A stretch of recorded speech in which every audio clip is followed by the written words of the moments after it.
All right, welcome back to Girls Can't Geek. Today we are going to be talking about the movie Soul. But before we get into that, I want to make sure we say hi to everybody that's here. So we will start with What up? I'm JigglySenpai 3. Perfect. And we have Philly. Say hi, Philly. Hello, hi. We got Jabs. Toodaloo. We got Lord Nameless. How you doing, everybody? Perfect. So I'm actually really excited about this movie. We watched it recently. I personally had enjoyed it. And we're gonna break it down. So spoiler alerts already right now. Please don't be mad. Mm. But it was been out since Christmas, so y'all should have been seeing it. That's it is.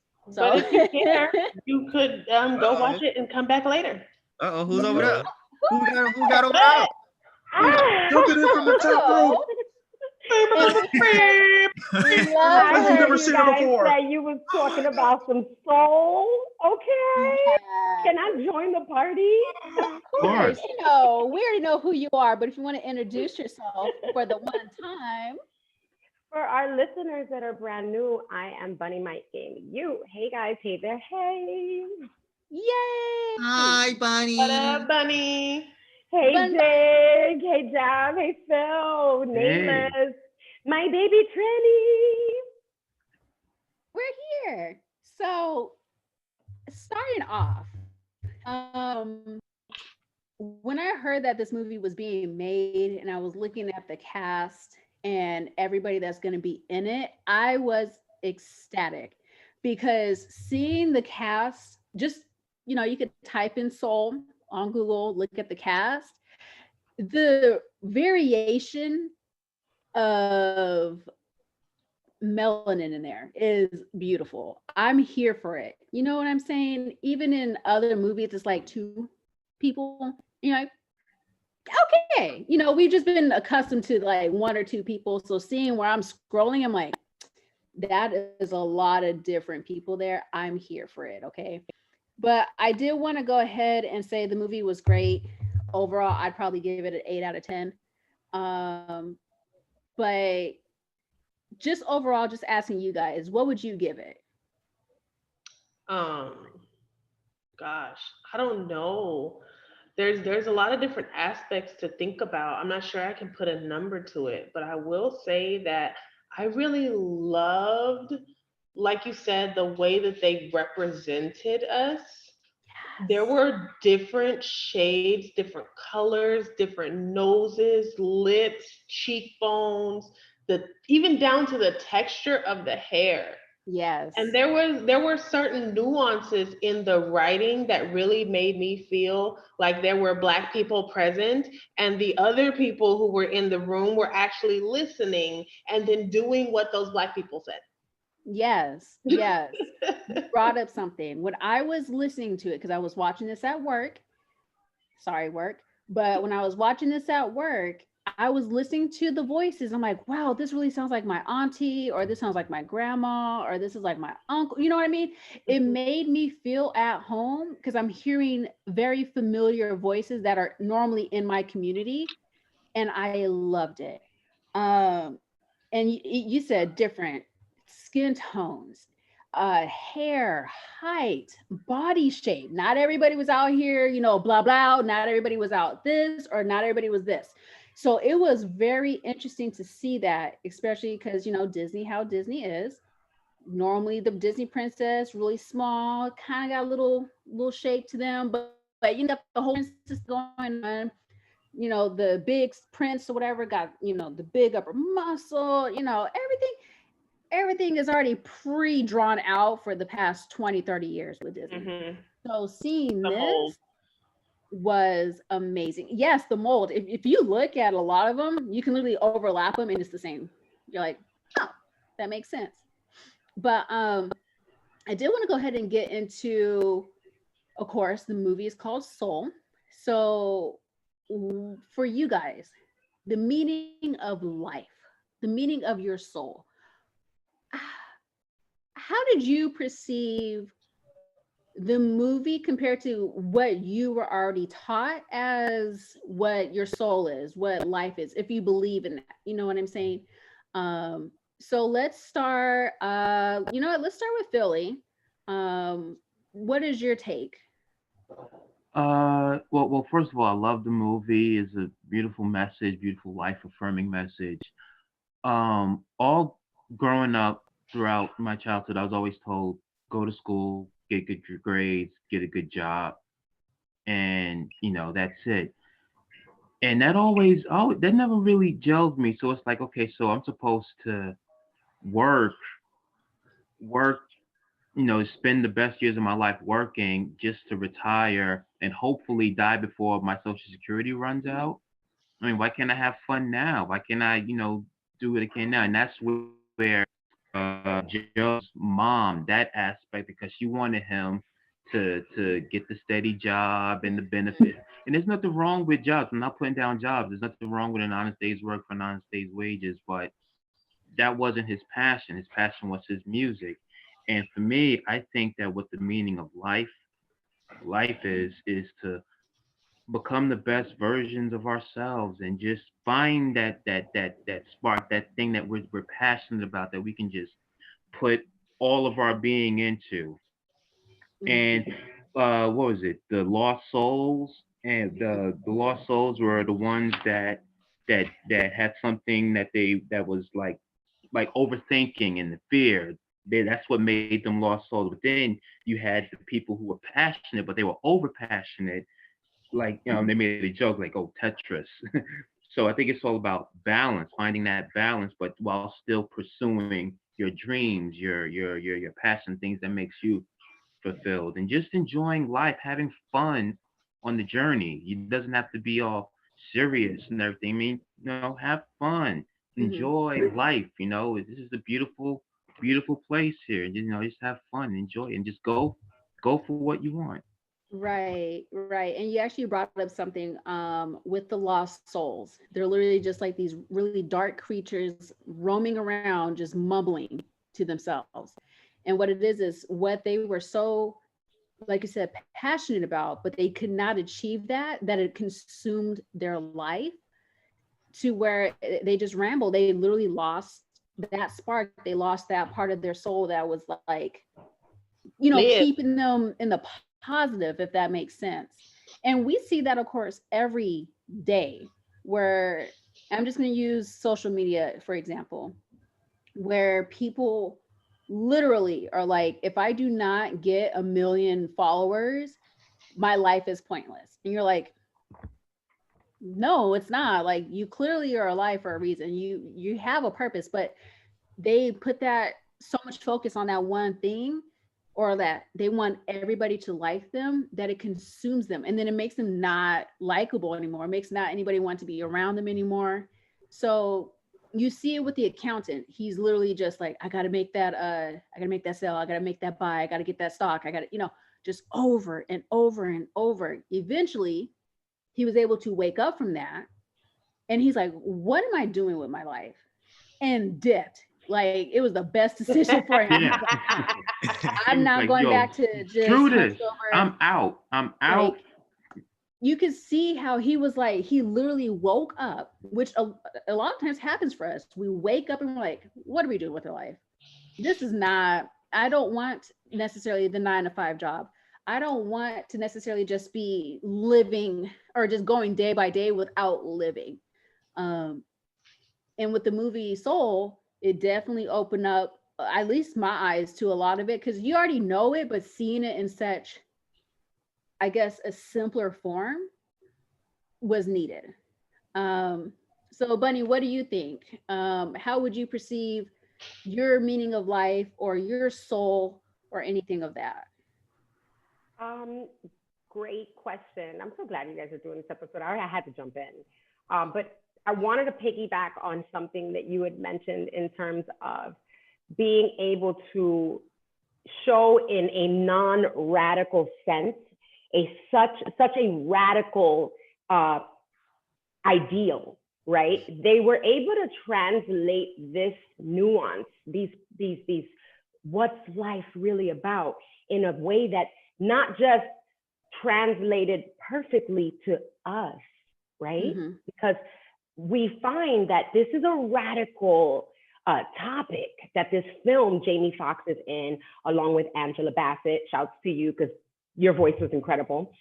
But I wanted to piggyback on what you were mentioning, SC Trinity, and then also you, Philly, where you guys are definitely hitting the nail on the head with a hammer with not just the cheekbones, like Jigglypuff had said, and the textures and all of that, but the way that the message was delivered was translated in a way that was not radicalized, the way, I say this with love, our less melanated brothers and sisters tried in the past to Disneyfy, to radicalize this nuance, like, when we saw the movie Ghost, we learned about the less melanated with the one token melanated, type of dynamic. And it doesn't always, Ghost hit hard. I know Philly and we love that movie. You know what I'm saying? I don't know about the rest of everybody on here, but it feels different when it's translated in a way like what Jigglypuff said earlier,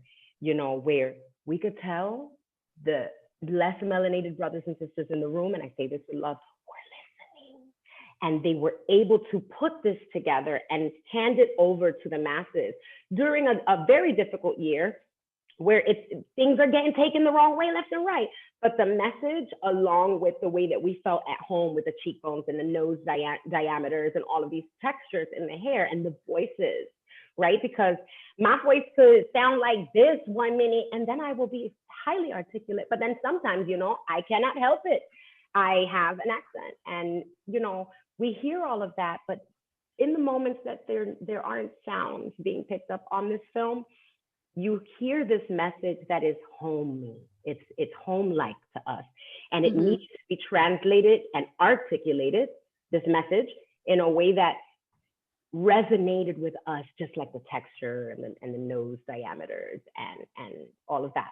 So my perception, right, that was a mouthful. My perception of life and the soul and how they all come to play for us as a whole is one way. And then the way that I was taught life and the soul, coming together for us is it goes a completely different opposite direction. I was raised much like Philly in New York City, and it was always do the best in school. You guys can listen back to episode, I think it's like 18 or 19 or something like that, with my first grade teacher, Miss Ellie, who's also my fifth grade teacher. I'm always talking about her. Growing up in New York City, like you, Philly, I was taught do the best in class. And you can ask my teacher, she will attest, like I've always had it in me to please and to push myself to the furthest degree, because if not, then I am not meeting my potential. And if I'm not meeting my potential, then I'm squandering the gifts that I was given before I was even born. And your soul will be mad at you if you're not excelling. And so I felt the same way as Philly. I grew up thinking that my soul's purpose was to be the absolute best version of myself, but I was not in touch with who my soul, my highest self was. And so I would find myself suppressing the gaming, suppressing the music, suppressing. I was writing blogs at 7 years old before blogs were even a thing. I would get a notepad, and each page I would like do my own copy. I didn't have a copy machine. I was raised on a certain budget. And I would stuff them underneath the neighbors' doors. I lived in a building, the number was 522, so it was called 522 News. And it was like, I would put it under people's doors, and these were the things that my soul, right, was into. But number one, technology hadn't existed. So how could our peers, or how could our adults in charge teach me that that's part of my purpose? If they're not coming from a time where my soul has been, and blogs and the other things that I had to suppress, like, I'm a really good dancer. I could diddy bop all in the videos. And, you know, being raised in New York, it was very like, no, you know, you have to suppress that. Similar to like Mulan, like, no, you got to kind of like wean that down so that you can be, you know, in accordance to what is already set up for you, these boxes, right? You're great at this, excel. And so I found myself very rebellious, like Philly, but in a more, you know, outward rebellious kind of way. So I would find myself as a teen, you know, I became an at-risk teen because I said, no, this is not what life is about. And I'm going to fucking figure it out. I'm going to find out what life's about, even if that means I have to do every damn thing on the planet, you know, go everywhere. And so in my travels, I was lucky enough, and if we're all blessed and highly favored enough, God grants us the ability to live out the labels that people place on us. If we are fortunate enough, God grants us a new day every day. Our Creator allows for our souls to connect with us another day and another day, to be able to have us walk into alignment and out of the stigmas that people set for us, and they'll dissipate. And I found myself finding my highest self. And that's when, you know, thankfully we had the PS3 came right on the scene, right around it. It was no longer DVDs and burritos, you know what I'm saying? So I found myself back into my gaming. I found myself back into myself, back into cosplay, you know, and conventions. And I would meet people like Philly. I would meet people, you know, from all over the world that would set my soul, not just on fire, but something radical happens, like in the film, spoiler alert, where just as much as I was on fire, I was at ease, I was alleviated. And so it was this marriage of alignment. And I say all of that to say the perception and the narrative on what the soul is to the meaning of life was very different. It was very pushing to be the old world's idea of perfect.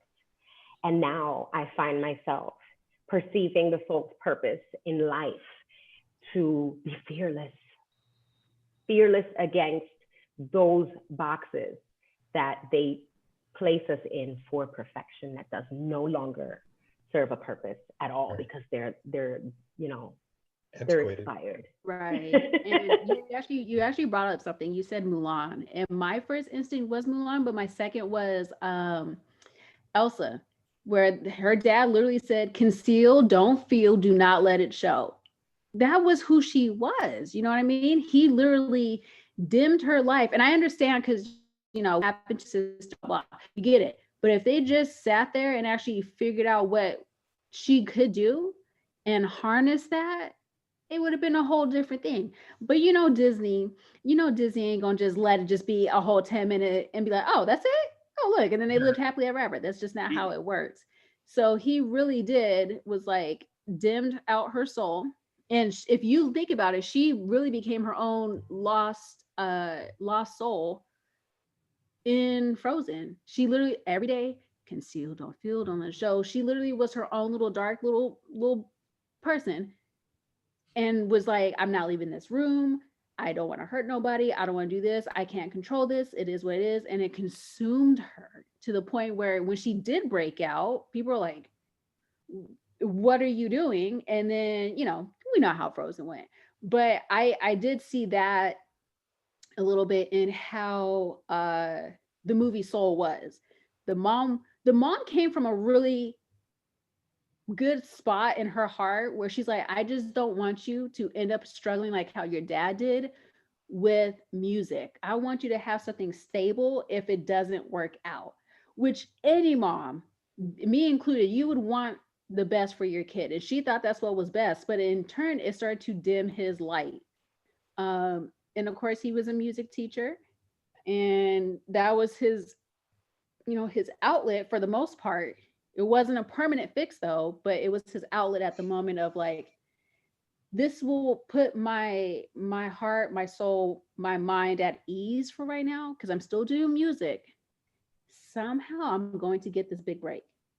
somehow. He knew it was going to happen. He just didn't know when. And we all do. We always have that moment of like, I'm so close to something. I don't know what it is yet, but when it happens, I know it's going to be amazing. And seeing that was just like, wow, I feel very connected with this character already. Because just like you said, you were kind of putting yourself down, like not putting yourself down, but not going really full into the video games, not into the animes, not into the cons, whatever it is. And once you finally did, you're like, oh, I feel at home. I feel good. And then you can start building up from that. I I just want to bring that up. Frozen and all that stuff kind of just intertwined. And if you look at all the Disney movies, they all have something that they really want. They really are like stuck on it to where it consumes. Jasmine wanted to see what was outside the palace. Ariel wanted to see what land was like. Mulan was like, yo, I don't need to just be someone's wife pouring tea every day. You know what I mean? They all had something. Tiana, she wanted her own shop. She was like, I'm not going to sit here and not let that happen. I'm not going to go to sleep, wake up an hour later, and then go to work. Like, no, I'm going to do what's right for me and what my dream is. And I feel like, and you guys can let me know if I'm wrong or not. I'm not speaking for everybody, but when it comes to when people say, I feel it in my soul, I really do. People feel like they are truly connected inside, like either this isn't right or this is exactly what needs to happen. You're wrong. I'm just kidding. I'm just kidding. No, conceal, don't feel, don't let it show is what he said. No, but it's just thinking about it too, like what you consider your soul purpose. In the movie, he keeps talking about your purpose, your purpose, your purpose. What they needed to fill out that last box in 22's little sticker thing or whatever was so, I don't want to get ahead of myself. I'm going to pause right there because I do want to hear from other people what like the meaning of life really does for you, or what it was ever taught to you. Like we all said, it was get good grades, get a job, retire, grow old and die. You know what I mean? That's not for everybody. So let's go with Nameless. What do you think? I definitely can identify like what you guys were saying with the whole play it safe kind of thing. And I didn't watch all of Soul. Unfortunately, I wasn't able to catch the watch party. Coruscant Geek Discord watch party chat. It's a lit time. Sorry, I missed it. But what I was able to see, especially in the beginning, the energy. Well, to me, I'm gonna take it personally. The energy between the mom and the son. Mm-hmm. That I can definitely identify with that because I am my mom's only man child. So it was very, especially because of stuff from my family lineage, all that stuff. That energy of it comes with love, but there's something different in the mother-son dynamic where it can come from a place of love, but it can come off as restriction. Mm-hmm. Because a little bit in that love, I mean, in English we use the word love, but it's such a general term for a plethora of different feelings. And sometimes, and I've had to learn this in my own life, when we say and do things in our interacting with people, we are talking about and doing things and saying it's through love, but it's not necessarily a pure love. A pure love is releasing. It gives freedom. It is edifying. That's not to say that, when someone says they love you, they don't love you. But there is something to be said for we having to check ourselves when we are speaking from a place of love, but when there's resentment, not necessarily to the person we're talking to, but maybe resentment for something else, or if there's fear, of, what might be, things of that nature. It all technically comes from a place of love, but those other thoughts and energies, they are present in your heart, in your mind, when you're interacting with that other person, especially with children. So the part where the mom is talking, and even the hand gestures, like I literally had a flashback. Like, I mean, granted, this is in the movie, it's a grown man, but I remember being a little boy and hearing the urgency in my mother's voice, her trying to explain to me, I need you to do this. Like, she's kind of frustrated. And like this, I mean, I'm an adult now, and thankfully I have been able to, examine my own heart, my own mind and soul, and different stuff, so I can step out of myself and see, even the conversations I've had with people in the past, where they were in the moment, and I can see the fear and the frustration of different things that have been oppressed in her or in her brothers and father, and and then and I mentioned this before, just the generational things, those generational traumas and those historical things that she wasn't even aware of. Same with my father's side, the stuff that he dealt with that he wasn't even aware of. And all those things that you're not necessarily cognitively or consciously thinking of, but they come out.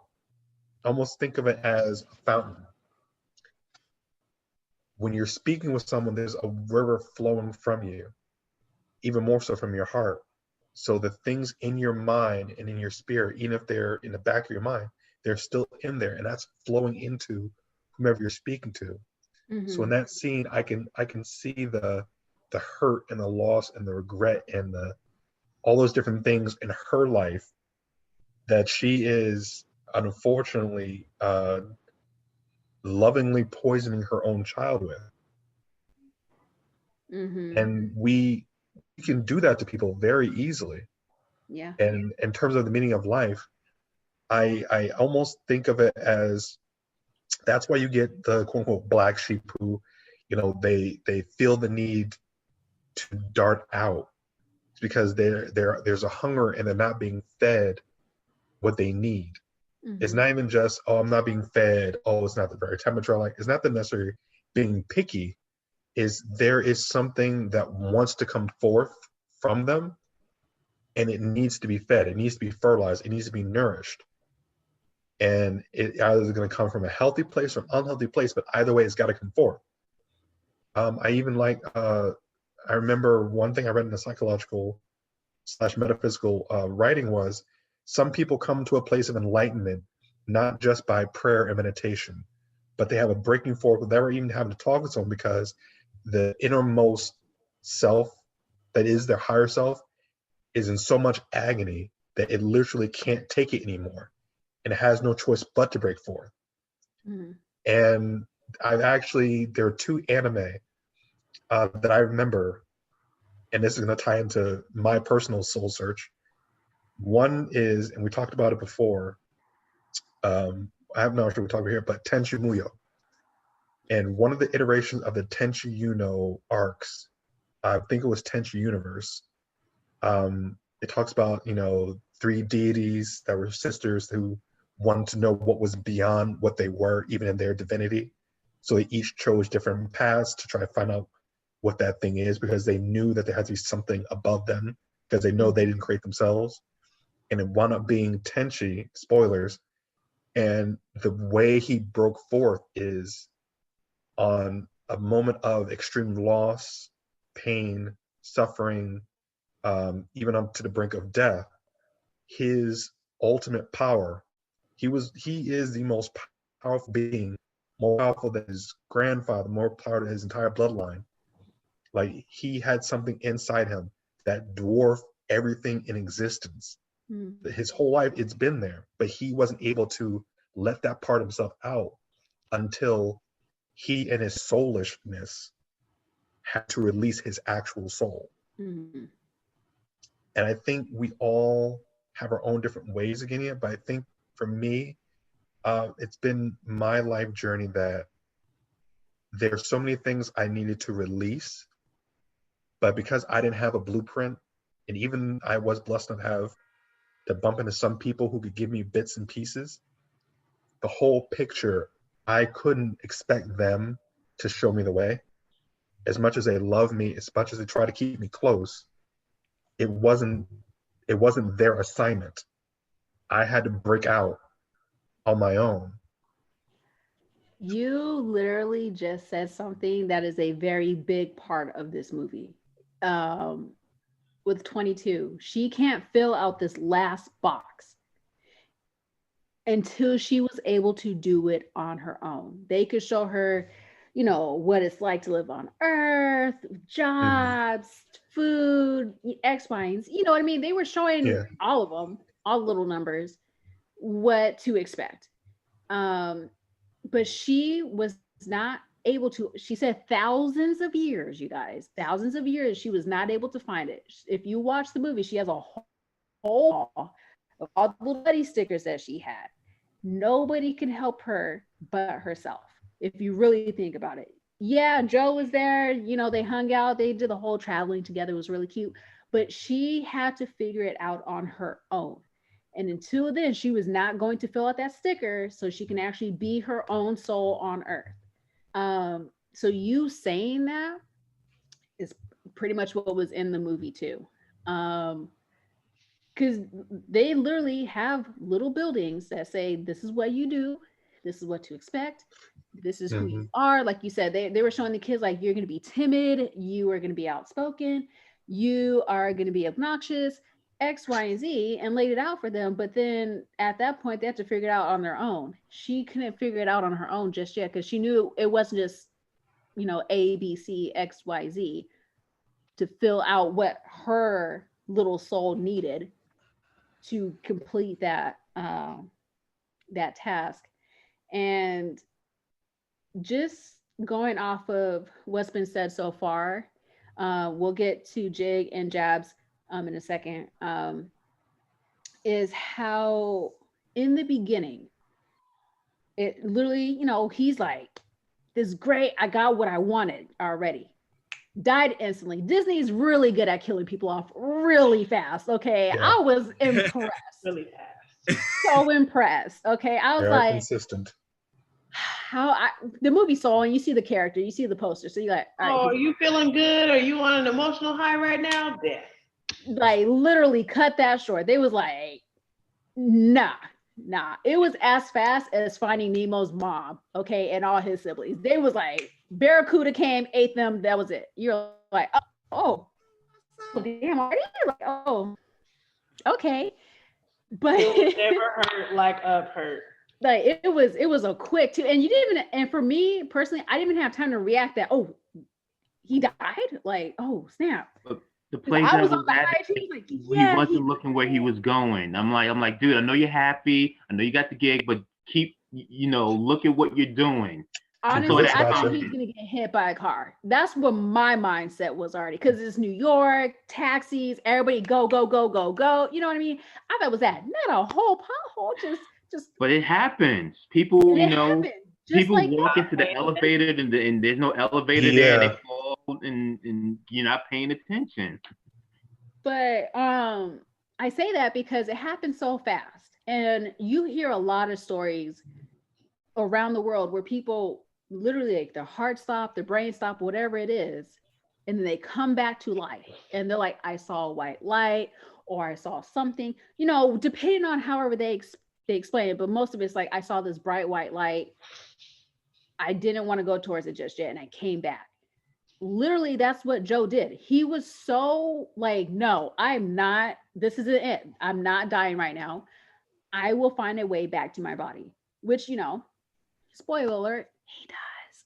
But seeing how strong what he thought his passion was, what he thought his soul was, led him to where he was at, to really sit there and go through the whole story of what purpose is, what passion is, what your soul is, what you consider X, Y, and Z. You know what I mean? So seeing him going up the little escalator to the bright light, you know what I mean? You're like, I also never thought of it that way, because there's every religion is different if you believe in that or however you feel. It's like you die, you're at the pearly gates. You die, you see your spirit, whatever happens. So seeing it put in this way, I was like, I kind of like it this way. But seeing him, yes, but I wanted to say something that really stuck out to me. When you and Nameless are bringing up this, Disney is quick to kill off. And Jig, I know we hear on this, and then the guys, chime in later, because I definitely want to hear what Jig and Jab have to say, and I'll make it quick. But we have in our community, which this film speaks to and beyond, right? We have this notion, this strange superstition that's almost like an old wives' rhetoric.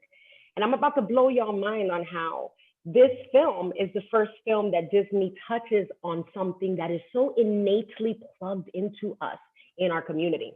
We have this thing that when a promising Black man, right, particularly young Black man, but in this case, what's age, right? Forever young. Mm-hmm. When a promising Black man is at the foot of an opportunity, he is then at risk of fate taking his life.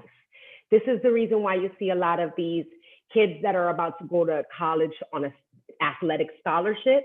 Their moms are like, don't you be outside past certain time, you better get, and there's like this old wives' tale rhetoric where it's like, when you are about to go pro from college, it's like, I don't want you around them other girls, right?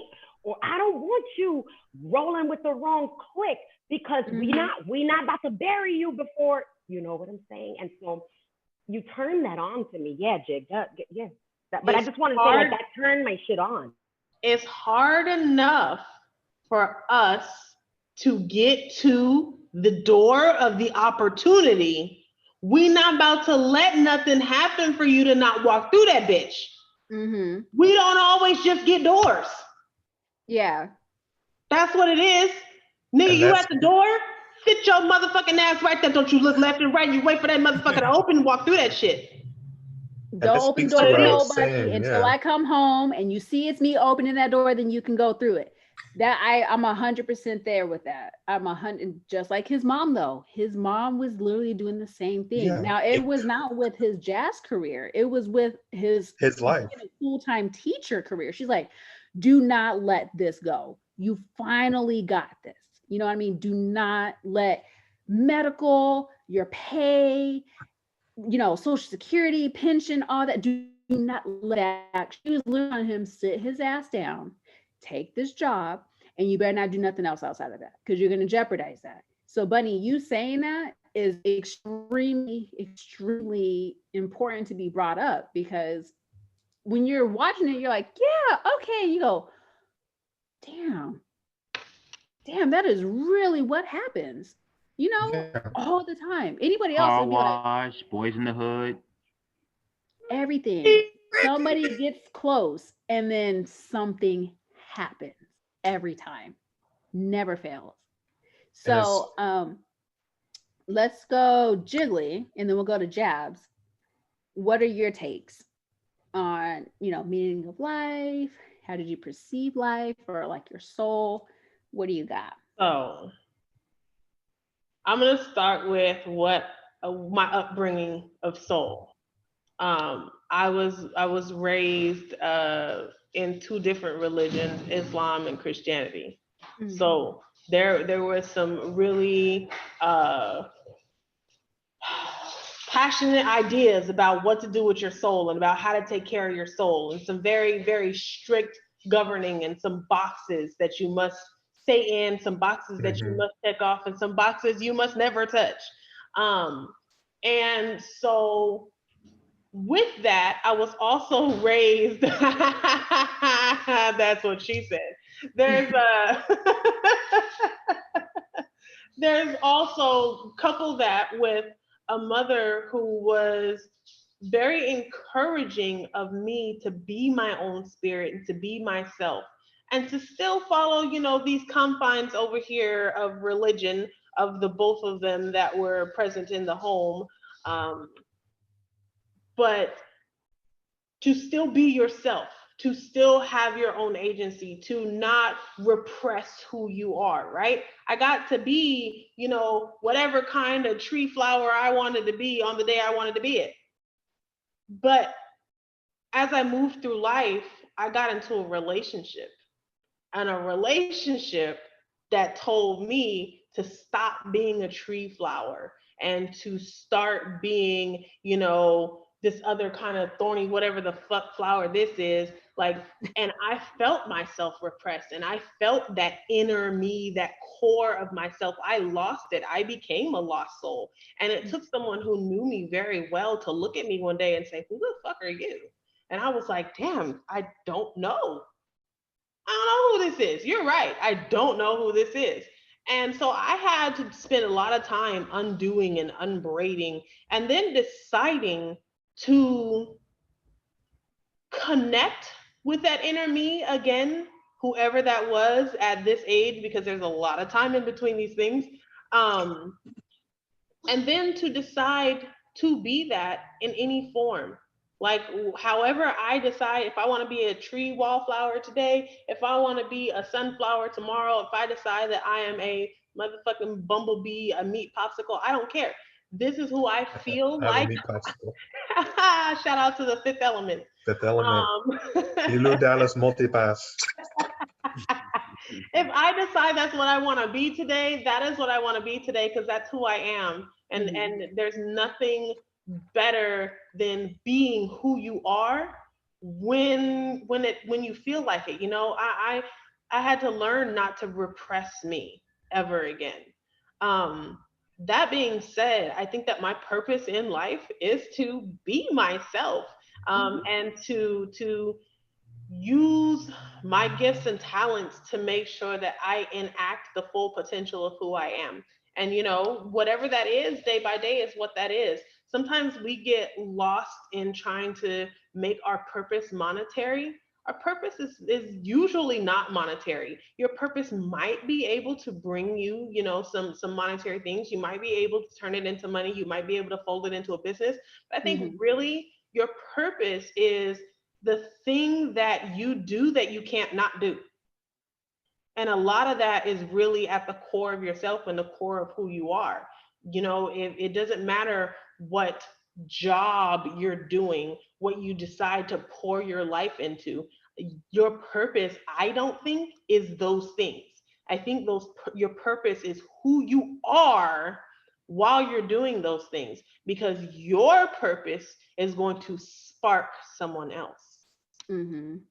That's great. And you did mention a very key word. They was like, what is her spark? We need to get her spark. Let's find 22's spark. Nobody's been able to do it. Maybe you can. And if you remember in the movie, they were so quick to just already be like, oh, you haven't found it? Okay, we'll find you somebody else. Clearly, thousands of years of this has not been working. You guys have to change it. You know what I mean? And it just goes with how we're brought up, how society works too. Like we said, it's the bare minimum for, I think, for all of us was be good in school. If you can go to college, get a good job. And that's it. That's pretty much it. And that's it. And happily ever after. Yeah. And so when you look at how they were showing 22, or how 22, I guess, was showing Joe, the hallways, the different hallways of like, this is where they show us what food's like. This is what they show us jobs are like. You could be an astronaut. You could be a firefighter. None of that was anything that what she wanted. And they do the same thing for us, you know, especially in middle school or elementary school, depending. Shoot, maybe even high school. Actually, you know what? All levels of schooling, they always have a career day. And it's like, let's bring in somebody that's a police officer, a firefighter, a doctor. Be when you grow up, because I've lived enough life experience to know what I might want to be. Yeah. So as a kid, for me, I was like, I want to be a ballerina and a veterinarian. Somebody immediately told you couldn't do both, huh?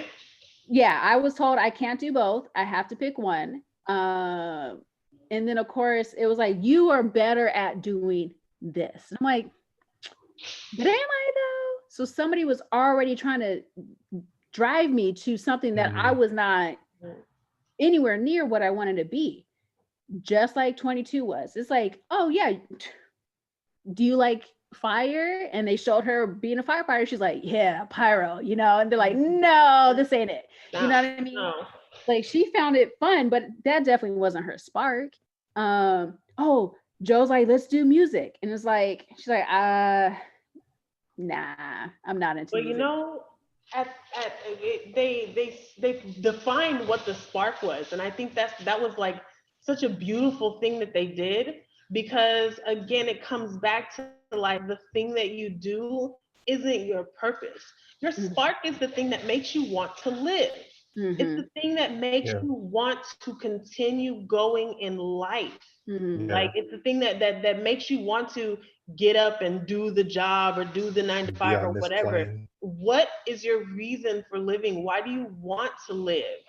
Yeah, you know, and they said that. Joe's like, well, what about her spark? What was her spark? What was it? Because he's trying to figure out like how she get, you know, filled out, and like, he's like, what was her purpose? And he's like, we don't give purposes here, you know. It's like, what's that? Like, nah, that's her figuring out what she wants to do with her life, like what gives her life, what makes her life meaningful.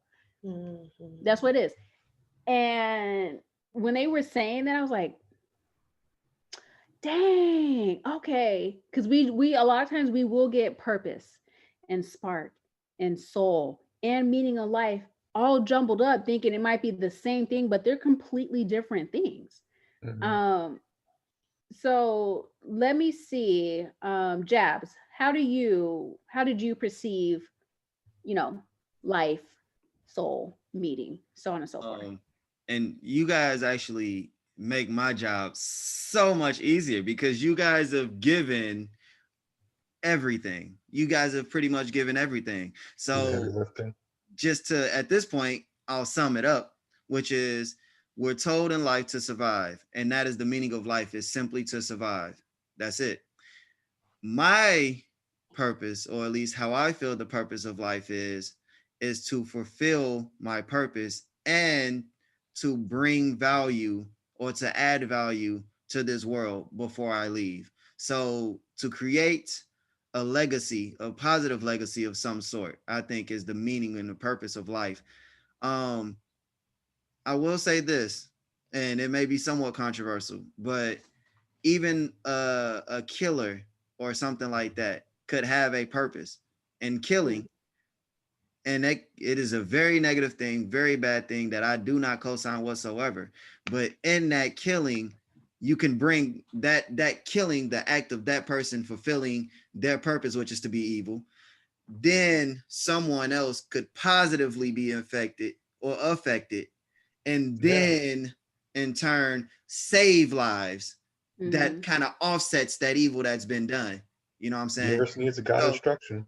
Right. So I feel like that maintaining of the balance of good is another purpose of life. You know what I'm saying? To make sure that the good outweighs the bad. You know what I'm saying? It's always a necessary evil, right?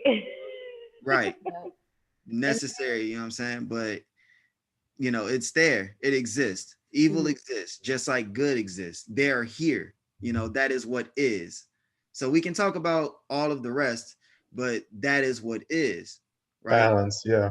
And that it needs to be maintained, because if we overrun the world with bad, then nothing good comes and everything just goes straight to destruction. And good, there is life, but evil exists. And so good will not be able to flourish or survive thoroughly, because evil is here. So it has to balance that out. Otherwise, you know, we just rush to death. But that's pretty much how I see life and soul in a very nice summary. Oh, and the reason I'm wearing this color today is because of soul. Spoilers, somewhat spoilers, but actually no spoilers. This actually makes this is important right here. When they get into that focus area, and when they speak of focusing, then this actually makes a little bit of this makes a little more sense. So if you guys out there and Girls Can't Geek Yeah. watch the movie, then this will make a little more sense. But I definitely love Nameless speaking on the river flowing from your heart and out of your mouth and pouring into someone, you know what I'm saying, and filling them up. But once again, it, like I said, it speaks to that fulfilling purposes and leaving positivity or leaving a legacy out here, out on earth. So like I said, man, y'all, shoot, I could go on for days getting into the intricacies of life, but you guys have done the greatest job ever summing it up. So yes, shouts out to y'all. Perfect. I did want to bring something up because you mentioned the good and the evil, and of course, how people do come, hope most of them do come from the bottom of their heart trying to help us understand us, but they're not us. So they will never be able to give us 110% of what we are needing for that. And I did want to bring up a couple things. So with 22's mentors, there was a lot of famous faces in there. Mother Teresa was one of them. Muhammad Ali was one of them. Marie Antoinette was one of them. Abraham Lincoln was one of them. I want to say Einstein? On the wall, because there's a lot of names on there. Some of them on here, if you guys can look it up, you know, you just type in soul mentors or whatever. I didn't know this, but it had Prince in there, Johnny Cash, Aretha Franklin, Picasso, Da Vinci, Harriet Tubman, Martin Luther King, Einstein. When you hear those names, majority of people are like, yes. I mean, not all of them. Majority of people on that list were people that we look up to, that we hear in history books. They were like, they did this. This was their passion, their spark. They did X, Y, and Z. This is why people look up to them. This is why we quote them all the time, because we want to be like that. So when you see that she's going through thousands of years of mentors, it's because we literally can go through history books and carvings on walls and paintings and buildings where they tell stories of such people that you're like, wow, I want to be like that person, or I want to follow their footsteps. I cannot be Mother Teresa. I can't. That is not who I am. What she did, perfect, good for her. You know what I mean? What Harriet Tubman did, good for her. What Martin Luther King did, good for him. There's so many people on that wall that you can go and I can point something good out that they did, that people can still grasp to this day and be like, oh yes, we're all equal, or be free, or, you know, follow your dreams. If you work hard enough, like Muhammad Ali, be the best that there ever was. So I can see why they kept giving 22 all of these people, because if you look at it all over the world, you can say these names and people like, yeah, I know who that is. There's not really many people out there that would be like, no, I don't know who that is. But if you list off what I just did, I guarantee they know at least one of them. And they did what they did because that was what was in their, that was their spark. That was what was in their soul. What they were like, this is who I am. I need to give it out. And not even necessarily like to be famous or infamous. It's just what they were like, this is what I have to do. I have to do it.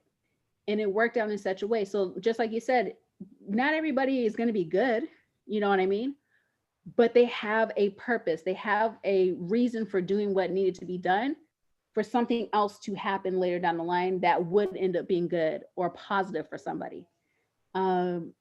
And you guys laugh at me when I have my trend talks. I'm legit trying to give you guys like information. Like, it's just me. I'm like, yo, here's how we're going to save money today. This is how we're going to do X, Y, and Z. That's just how I feel like I can contribute later down the line. Yeah. And at first in the movie, Joe was saying, well, he was trying to, you know, find her spark, whatever, so he can take the sticker and get back home. He wasn't really caring about her at first. But of course, you know, further along, they have to work together to figure out for both of them what was going on. And Jiggly, I want to say that there was the line about the oceans and the fish and stuff like that. If you could read that for us really quick, and then we'll explain that. I heard this story about a fish. He swims up to the older fish and says, I'm trying to find this thing they call the ocean. The ocean, says the older fish, that's what you're in right now. This, says the young fish, this is water. I want the ocean. Mm-hmm. If you think about that, a lot of people say they want to be happy. We'll just go with that. They want to be happy. It's like, well, you are happy though. Like you woke up, you're still alive, you have a job, or you're supported somehow. You got people that love you, whatever it is, and like, yeah, but no, I want to be like happy. And then and that's where I see a lot of lost souls get into this, because it's like the guy with the metal detector. I guarantee you, he's been sitting there like, if I find treasure, I'm gonna be happy. I'm gonna make it, and it just consumed him. The guy, the trader, if I make this trade, I'm gonna make it because that will make me happy. But it really didn't. Joe, in the movie, spoiler alert, he gets the gig with Dorothea, and he plays, and you can see how in tune he was with everything. He loved it. Afterwards, he's like, okay, so what's next? And she's like, we just come back tomorrow and do it again. And he's like, oh. And that's why she said that line to him, because it's like, he was waiting his whole life for this. He got it and was like, what is more? And she's like, this is it. This is what you've been looking for. You know what I'm saying?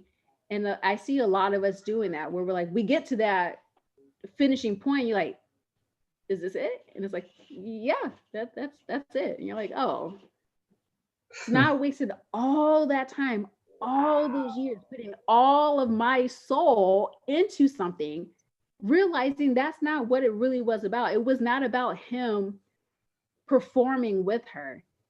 I think it was just, he finally got to do what he loved, which was really be in that moment playing his jazz music. Being able to do something that also connected him with his dad too, because his dad wasn't alive in the movie. But of course they had the flashbacks of them hanging out. At first he didn't like it, but I do think him doing jazz with his dad had an also bonding moment with him, which was like his spark. Like, oh, I remember how it made me feel. I want to continue to feel that. And he felt like if he did this gig with her, that would be fulfilled. And you could tell it didn't. Yeah. So, he wanted to live in a moment of memory. Yeah. Good So way. this movie was like, I was sitting here picking apart stuff. I'm like, oh, that makes sense. But of course, with any movie that comes out, there's always going to be somebody that don't like it. Now, the reviews are, it's a great movie. The comments, though, are, it spent too much time focused on Tina Fey's character 22. Now, I personally didn't feel that way because I was so focused on Joe eventually figuring out what his spark was, what his passion, his soul truly was about, that he had to have a partner. You know what I mean? There's no way he would have found any of this out about himself if it wasn't for 22. So there's been a lot of people like, it's too focused on the white character, AKA 22, in such a predominantly Black movie. Like I said, I personally didn't feel that way. You know what they say? They be like, haters gonna hate, potatoes are gonna potate. And say it again for the people in the back. Like, but did you guys ever feel like the movie was like, oh, this is now about 22 and yada yada yada? Like, it was about both of their journeys. Yeah. And Joe, helping her was part of his journey, and her Evolution. 22 learning from him and coming to that, learning to take the step for herself, checking that last box that was part of her journey. And in all Disney movies, we always have like a tag team: Pinocchio and Jiminy Cricket, Everybody. Anna, Ariel, Flounder, Elmer, and yeah, Jasmine, Aladdin, yeah. Abu, and the carpet. Like everybody got somebody. You know what I mean? They're always gonna say. I mean, Timon and Pumbaa. you could stand on stage and sing the most beautiful rendition of Ave Maria. There's always gonna be someone. Oh, he think he all that. Yeah. It's not like the original. Yeah. And Yeah. I'm like, y'all, ignore that. Enjoy the movie and what it's telling you. And Jab said it. If he is able to do something with his life that will somehow carry on to the next generation or to the next person, then we're good. That is literally what was happening in this movie. It wasn't, oh, Joe's going to be this famous jazz player and he's going to be making millions of dollars and his mom's going to finally be proud. She was proud because she was watching him perform. You know what I mean?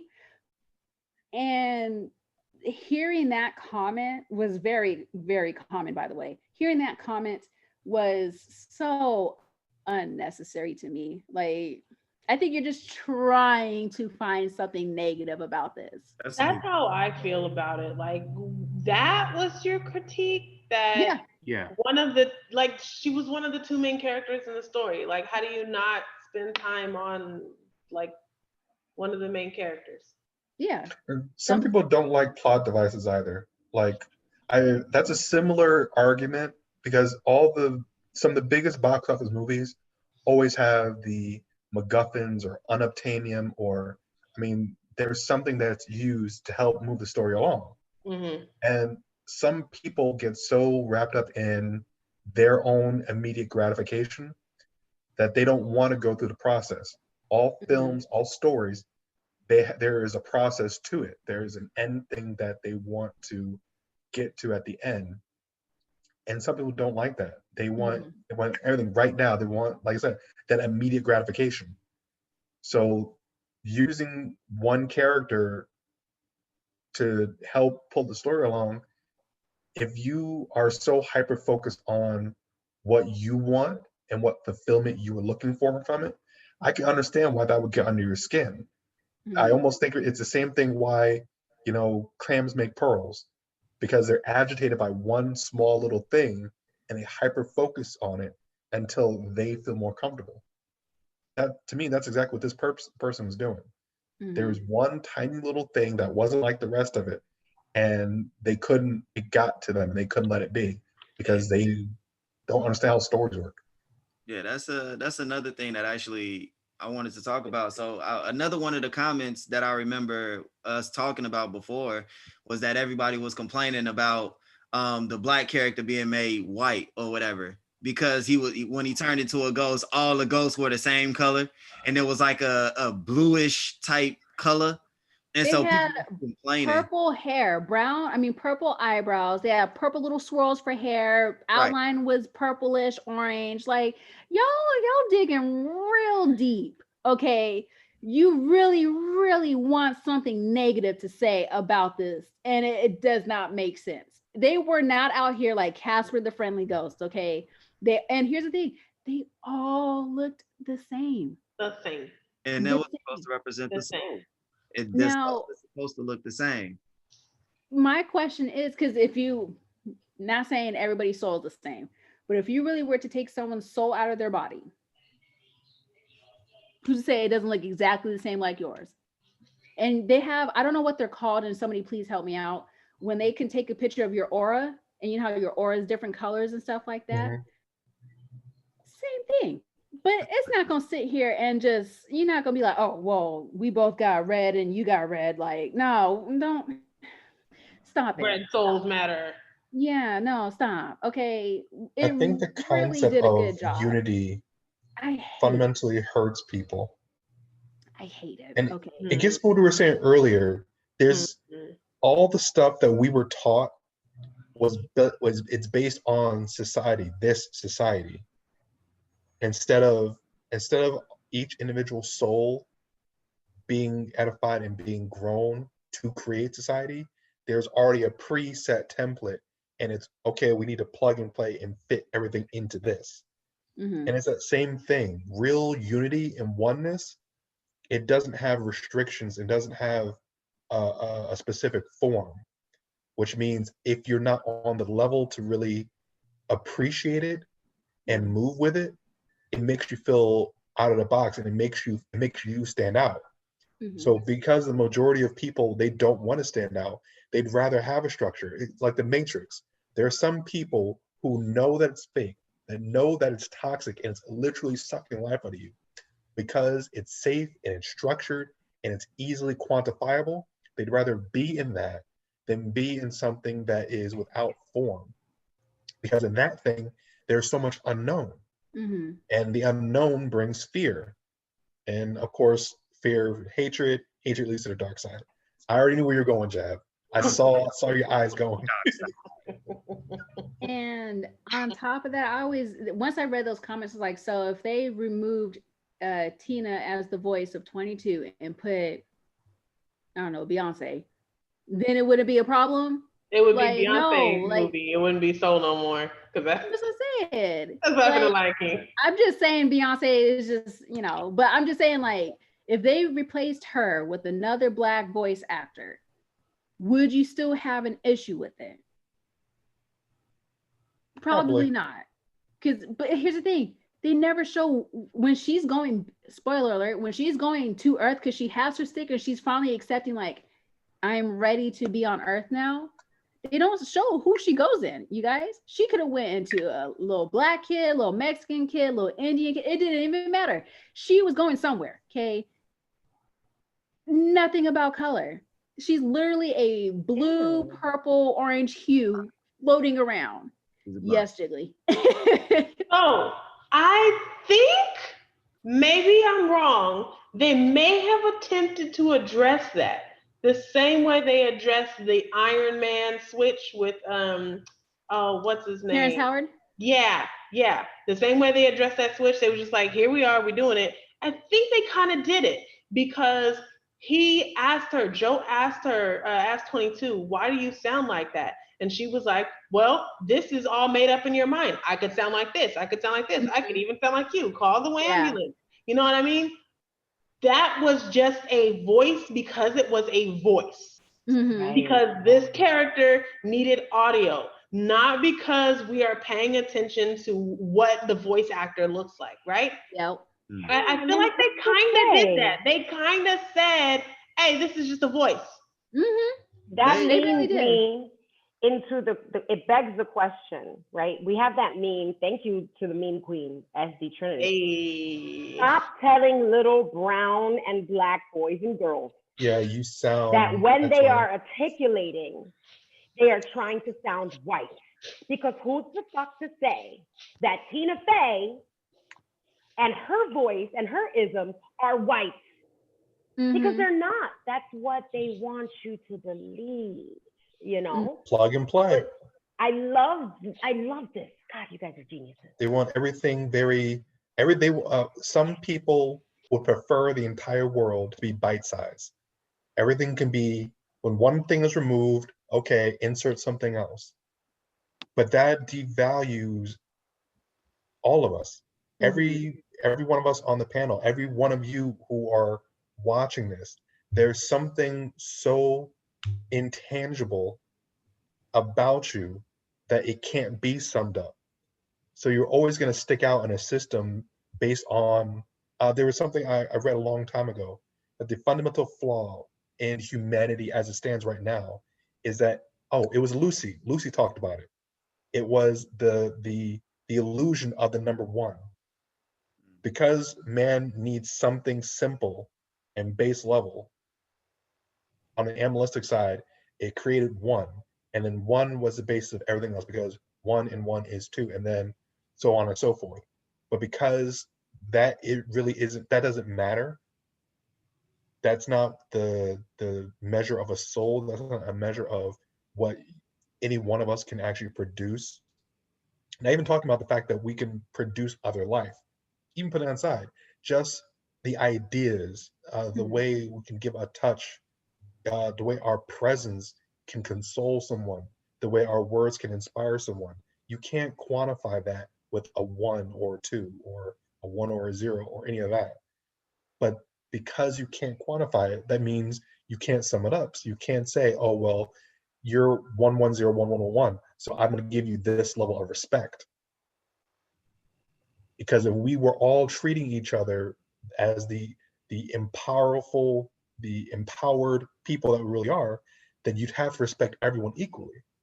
You can't look down on someone, oh, well, this person, does this job, or this job that is seen as a menial job. There's no such thing as a menial job. Every single thing that you do, or even the things that you don't do, if it did not exist, then this entire system on this planet would crumble to the ground. Every single person is essential. And that's one thing I learned in the pandemic, just the idea of, oh, well, these are essential workers. They have to go to work. Okay, so you want to put a cute little tagline on it, but you don't even realize you're basically saying, no matter how much money you have, no matter how high on the mountain in your pearly, obstinance that you have in your castle, your life ends.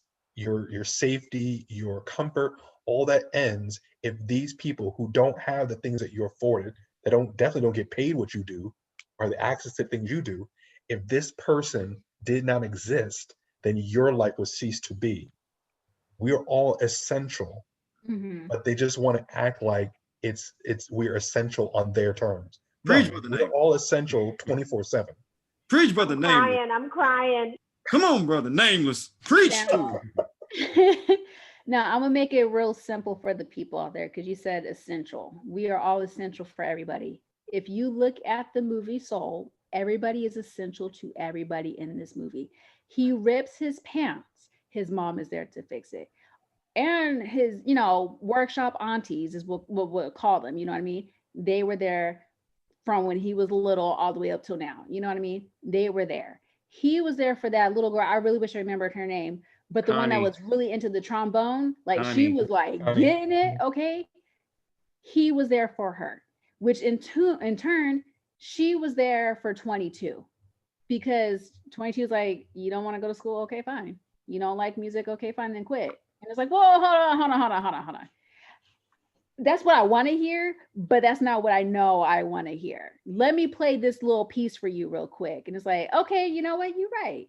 I should quit, but I'm not going to, because I know I have this talent. Her soul disagreed. Her soul, exactly.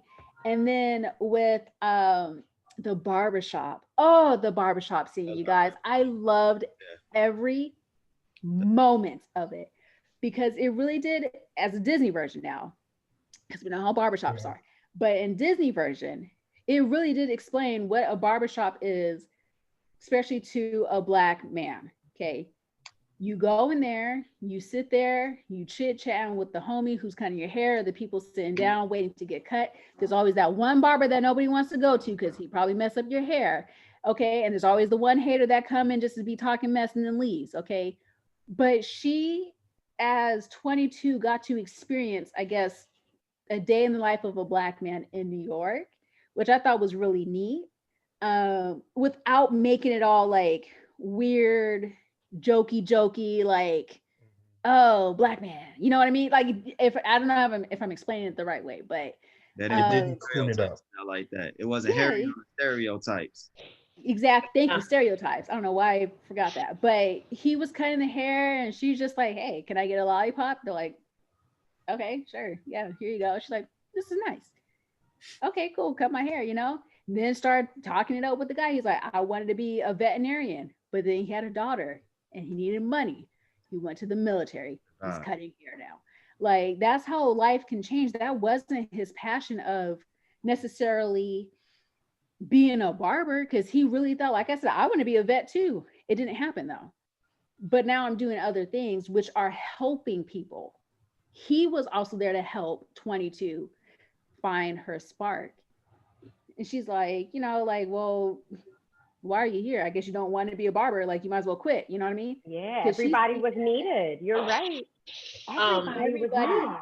You brought up the barbershop. I just want to point out um, the philosophical conversation that went down.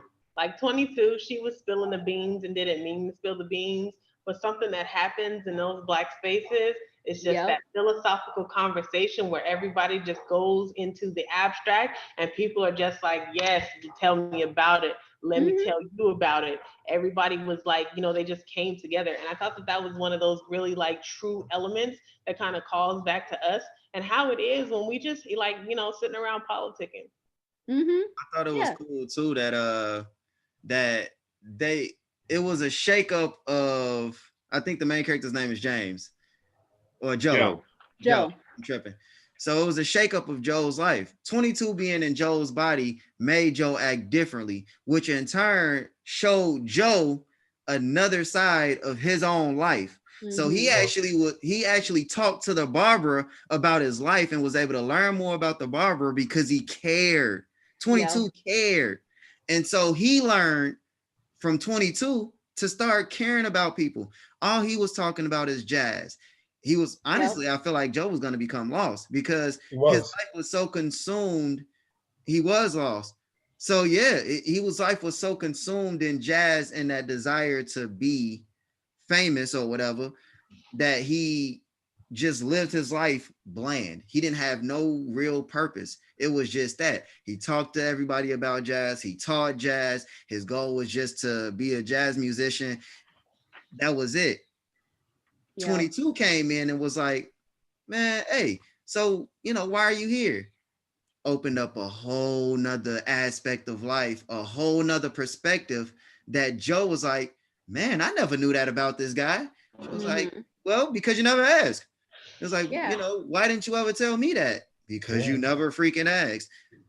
It goes to show that when you got those blinders on, sometimes, you go past stuff that you could be enjoying. It goes to, I think, SD spoke about it, about stopping and enjoying life, about perception and being able to truly be happy where you are and what you're Mhm. doing.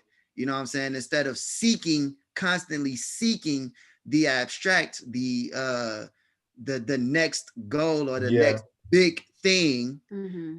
staying humble and happy and understanding and accepting this is my life.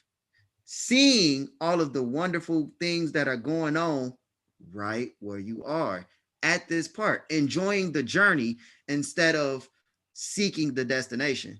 I feel like this movie really shows that in very subtle ways. Like there was a lot of subtlety to this movie and the parts that I was able to catch because it was Discord and me, we, what I'm saying, we having a little fight right now. But in the parts that I was able to see, the journey in that movie, like, or the message in that movie was very subtle and enjoying the journey, finding your purpose in life for those who are Yes. lost. Because we can get into this story a whole nother time, but there was a point Yeah. in my life where I had no purpose and I feel like I was lost. You know what I'm saying? And then I went into a state of depression. So I would have been one of those black souls, you know what I'm saying, Hmm. walking around obsessed, you know what I'm saying? But I was able to come out of it. And there was Right. a lot of different things that helped me and a lot of different people that helped me on that journey. But you know what I'm saying? That Soul, honestly, for a Disney movie, Soul is deep, is Mhm. very deep. Soul is very deep as a Disney, even as a Disney movie, it is very deep and intricate. And I'm sorry for cutting you off, SD3. But No, no, you're fine. I did want to bring up something before we, let our souls release. Was how in the, I already forgot, like, I don't know what the word is, but when they're showing the lost souls and it shows them pop up on that giant ship and like hanging out, chit chat, Moving. people from different walks of life that still helped each other. You know what I'm saying? He's like, "Oh, you're in New York too. Oh, you on the corner of so and so. Yeah, yeah. We gonna meet up." And then they met up, and then he got to do a little bit of his own, purpose, which was to Mhm. help Joe and 22 get their bodies back. He was a sign spinner. That he loved it. You guys saw him. He was out here just going at it. It got him in that zone, and it was magical for him. Just like Joe, he had all the pizza crust, the bagel, the tree seedling or whatever, the sewing, everything that made up like, wow, life is just not like, okay, I'm living and then dying. He went, played into that piano, and truly opened up to get back to help 22, which in turn helped him out in the end. Now, would there be a Soul 2? I would like to see one because I want to see what happened with 22. I want to see what Joe did after. It literally just shows him walking out to the street like, I got this. You know what I'm saying? He said he was going to go live. Yeah, I would love to see that because he was eating a piece of pie by himself. He was sitting at home by himself and going to school. You know what I mean? I'm going to go call Lisa. Yeah. Oh, yeah. And Lisa, I want to see him and Lisa together. But that's going to be for a whole other conversation. I want to say this was a very, very beautiful conversation that we had about Disney Soul. If you haven't seen it, you guys, it's on Disney Plus. Go watch it, enjoy it, watch it with people. I think it's great when you watch it with more people. More, the better. And think about it. Just watch it and then really put yourself in the shoes, okay? But until next time, we have Philly. Say hi, Philly. Hi, Philly. We had Jabs. Yo. We got Lord Nameless. Of course, we have our special guest, Bun Bun, here. Bye. We got Jiggly in the house. And of course, SD here with you guys. I want to say thank you for showing up. Of course, this is Girls Can't Geek. We love you guys. Have an amazing rest of your day. Bye. Good.